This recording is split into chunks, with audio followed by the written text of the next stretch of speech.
వలన ఆ పార్టీకి నష్టమే తప్పితే లాభం ఉండదు అని చెప్పి వాళ్ళు తెలుసుకోవాల్సిన అవసరం ఉందని చెప్తాను. ఓకే.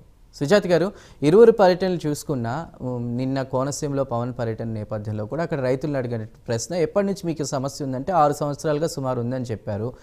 కూటమి ప్రభుత్వం వచ్చి సంవత్సరన్నర కాలమైంది. సంవత్సరన్నర కాలంలో అన్నదాతకు మిగిలింది కన్నీరే అనేటువంటిది వైఎస్ఆర్సీపీ చెప్తున్నటువంటి మాట. సో నిజంగా 6 సంవత్సరాల నుంచి సమస్య ఉంటే గత ప్రభుత్వం ఎందుకు పట్టించుకోలేదు? ఇప్పుడు పవన్ మళ్ళీ ఇటు కూడా వెళ్ళబోతున్నారా? కేవలం కోనసీమ కాకుండా ఆయన రాజోల నుంచే నా రాజకీయం అరంగేట్రం అదంతా జరిగింది అని చెప్పారు, కెరీర్ అంతా కూడా. ఇప్పుడు ఆయన ఈ రాయలసీమ జిల్లాలు కూడా పర్యటించబోతున్నారా? అసలు వాస్తవం ఏంటి? అసలు ఏం జరిగింది ఈ సంవత్సరాల కాలంలో? సార్, జగన్మోహన్ రెడ్డి గారు గత 5 ఏళ్లలో రైతులకి చాలా న్యాయం చేసేశారు, వాళ్ళని నెత్తి మీద పెట్టుకుని పూజించేశారని మల్లేశ్వర్ గారు చాలా అరిచి చెప్పినంత మాత్రాన గ్రౌండ్ లో రియాలిటీ ప్రజలకు తెలుసు, అక్కడ రైతులకు తెలుసు, ఎంతమంది ఆత్మహత్య చేసుకున్నారో వారి కుటుంబాలకు తెలుసు. ఇక్కడ మనం టీవీ డిబేట్ లోకి వచ్చేసి నాకు ఆ లెక్కలు తెలుసు, నాకు ఈ లెక్కలు తెలుసు అనే ఒక కాకి లెక్కలు చెప్పేసి మనం అరిచేసినంత మాత్రాన్ని ఇక్కడ నిజాలు అబద్ధాలు నిజాలు అయిపోవు. జగన్మోహన్ రెడ్డి గారికి అన్ని విషయాల మీద అవగాహన ఉందంట, అది ఇంకా పెద్ద జోక్ సార్, అది ఇంకా పెద్ద ఆయన పెట్టిన సంక్షేమ పథకాల మీదే ఆయనకు అవగాహన లేని వ్యక్తి సిపిఎస్ రద్దు చేస్తామన్నాడు. తీరా వచ్చిన తర్వాత దాని మీద నాకు నాలెడ్జ్ లేక చెప్పాను, తూచు అని చెప్పి మళ్ళీ యూటర్న్ తీసుకున్నాడు.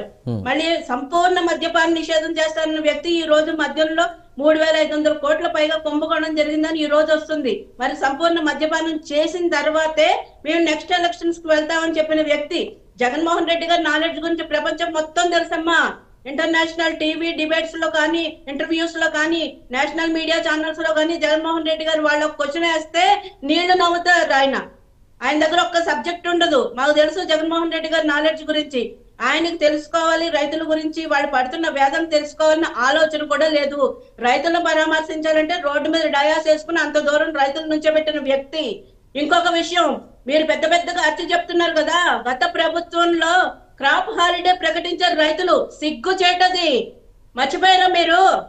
వైసీపీ గవర్నమెంట్ లో క్రాప్ హాలిడే ప్రకటించారు రైతులు. సిగ్గుపడాల్సిన విషయం, దేశం మొత్తంలో ఎక్కడ జరగలేదు. మీరు కోనసీమే కాదండి, కడప, ఉమ్మడి చిత్తూరు జిల్లాల్లో కూడా క్రాప్ హాలిడే ప్రకటించారు. తెలుసా మీకు ఆ విషయం?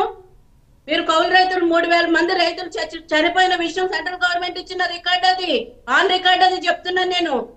ఇంకొక విషయం, ఈ ప్రభుత్వం వచ్చిన తర్వాత ఇమ్మీడియట్ గా పాత బకాయిలు అన్ని చెల్లించింది. మరి గత జగన్ ప్రభుత్వంలో 2020 నాటికి 4,000 కోట్ల రూపాయలు ధాన్యం సేకరణ బకాయిలు ఇంకా అప్పటికి ఉన్నాయి సార్.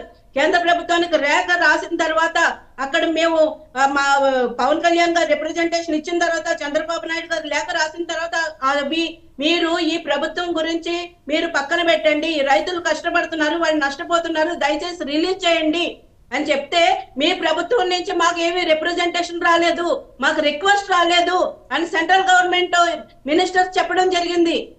మీరు పార్లమెంట్ సాక్షిగా ఒక్కసారి వినండి, అప్పటి వ్యవసాయ శాఖ మంత్రి చెప్పిన మాటలు వినండి.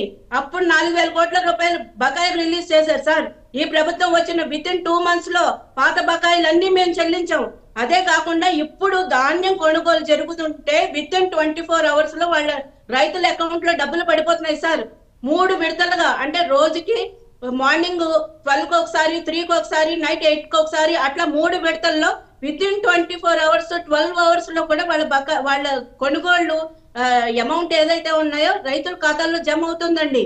ఇంకొక విషయం, గతంలో రైతుల్ని జగన్మోహన్ రెడ్డి గారు ఏ విధంగా భూరక్షణ, భూ హక్కు చట్టం అని చెప్పి వాడిని ఇబ్బంది పెట్టారో, మా తరతరాల నుంచి వస్తున్న భూములు కూడా మావి అని చూపించుకుని నిరూపించుకోండి అని చెప్పి మళ్ళీ 1 time సెటిల్మెంట్ అని ఏ విధంగా ప్రజల దగ్గర నుంచి దోచేశారో చూసాం. మీరు 1 time సెటిల్మెంట్ చేసి డబ్బులు కట్టకపోతే మీ భూములు మేము లాగేసుకుంటామనే పరిస్థితి. మళ్ళీ ఇంకా విషయం చూసుకుంటే, సర్వే రాళ్ల మీద జగన్మోహన్ రెడ్డి గారి బొమ్మలు వేసుకోవడానికి ఎన్ని కోట్లు తగలేశారో చూసాం. పాస్బుక్ల మీద జగన్మోహన్ రెడ్డి గారి ఫోటోలు వేసుకున్నారు. అమ్మా, పులివెందల ఎమ్మెల్యే గారి భార్య, ఇప్పుడు పులివెందల ఎమ్మెల్యే గారి భార్య వెళ్తేనే వైసీపీ నాయకులే విమర్శించారు. మా భూమి పట్టాల మీద, మా పాస్బుక్ల మీద జగన్మోహన్ రెడ్డి గారి ఫోటో ఏంటమ్మా, ఇది మాకు నచ్చలేదు, ప్రజల్లోంచి తీవ్ర వ్యతిరేకత వస్తుంది అని చెప్పి.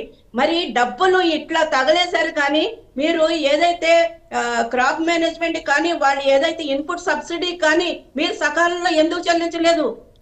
చంద్రబాబు నాయుడు గారు గవర్నమెంట్ లో పెట్టిన ఏదైతే ఎత్తిపోతల పథకం నుంచి నీళ్లున్నాయో అవి తీసుకోవడానికి వీళ్ళకి ఏమంటారు ఇగో అడ్డొచ్చి ఆ రోజు రైతులు క్రాప్ ఎండిపోయిందండి ఖరీఫ్ సీజన్ లో.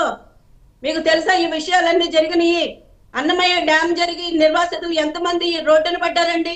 అన్నమయ్య డ్యామ్ నిర్వాసితులు రోడ్డు మీద ఎంతమంది పడ్డారు? వాళ్ళకి ఇల్లు కట్టిస్తారన్న జగన్మోహన్ రెడ్డి గారు ఎటుపోయారండి? వాళ్ళ పంటల్లో ఇసుక మేటలు వేసేస్తే కనీసం అవి తీయించండి అయ్యా, మీరు మాకేమి ఇవ్వవసరం లేదు, కనీసం ఇసుక మేటలు తీయించండి, మేము వ్యవసాయం చేసుకుని బతుకుతాం అంటే ఆ రోజు ఏ రోజన్నా పట్టించుకున్నారా? అమరావతి రైతుల్ని ఏ విధంగా మహిళా రైతుల్ని ఇళ్లలోకి దూకి గోడలు దూకి అర్ధరాత్రి మహిళా రైతుల్ని అరెస్ట్ చేసి పరిస్థితి. జగన్మోహన్ రెడ్డి గారికి రైతుల గురించి మాట్లాడే అర్హత లేదు, అంతకంటే ఎక్కువ ఇక్కడ మల్లేశ్వరి గారికి లేదు. నిన్న పవన్ కళ్యాణ్ గారి వీడియోని సగం సగం కట్ చేసుకొచ్చి మాట్లాడకండి అమ్మా.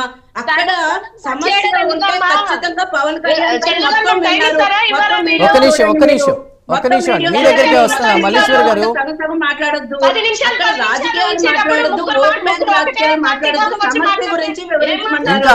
ఇంకా సమయం ఉందండి. ఒక్క నిమిషం సుజాత్ గారు ఓకే ఒక్క నిమిషం మల్లేశ్వరి గారు మీ